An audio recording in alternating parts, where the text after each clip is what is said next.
Did you know that Steve Jobs didn't become a billionaire until he was fired from Apple? After being forced out of Apple, Steve Jobs decided to start over. He put together a group of ex-Mackintosh veterans and founded Next Computer in 1985. The company was based on the concept of creating a more advanced operating system to service the education market.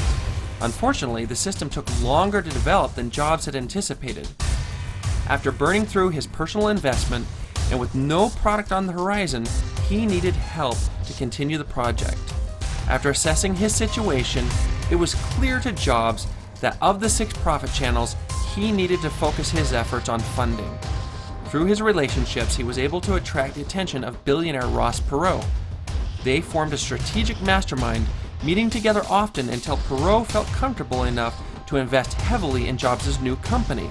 However, Perot's investment was not enough to get the Next workstations off the ground. When Jobs began running out of money again in 1989, he had to use his relationships once more to connect to new sources of funding just to keep his company alive. He was able to convince the team at Canon Electronics to invest $100 million, which provided the runway Jobs needed to complete the development and get the Next workstations to market. During the same time Jobs was saving Next, he discovered a surprising opportunity with one of his closest connections. His longtime friend George Lucas had just gone through a costly divorce and was in dire need of funding to continue his own projects. Jobs decided to put together some funding and offered to buy Lucas's graphics animation company, which he later renamed Pixar. Though in hindsight, Pixar appears to have been a sure thing, it was an uphill battle for Steve Jobs. During the first 6 years, Jobs needed to raise $40 million just to keep Pixar alive. At a critical point, Jobs gathered his Pixar team around him, which included John Lasseter, Ed Catmull, and a few others, and retreated to the coast of Oregon for a week-long mastermind. The purpose of the mastermind was to figure out how to save Pixar and to connect to more funding. During the retreat, the idea was presented to create a relationship with the Walt Disney Animation Department. Because of his relationships, Jobs was able to make the connection, and in 1991, Pixar inked a $26 million partnership for the development and creation of 3 new movies. The first movie from the faltering animation company was Toy Story.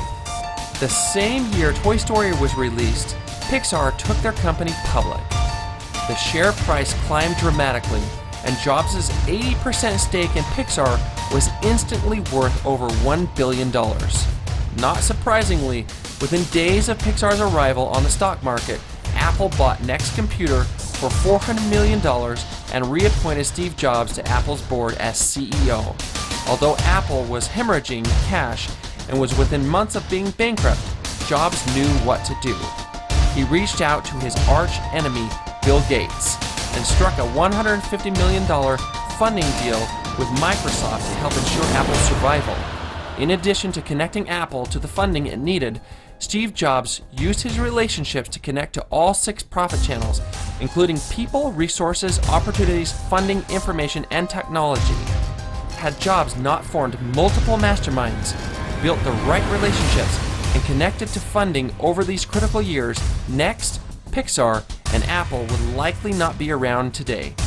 All successful entrepreneurs have the ability to connect to the 6 profit channels in order to grow their ventures.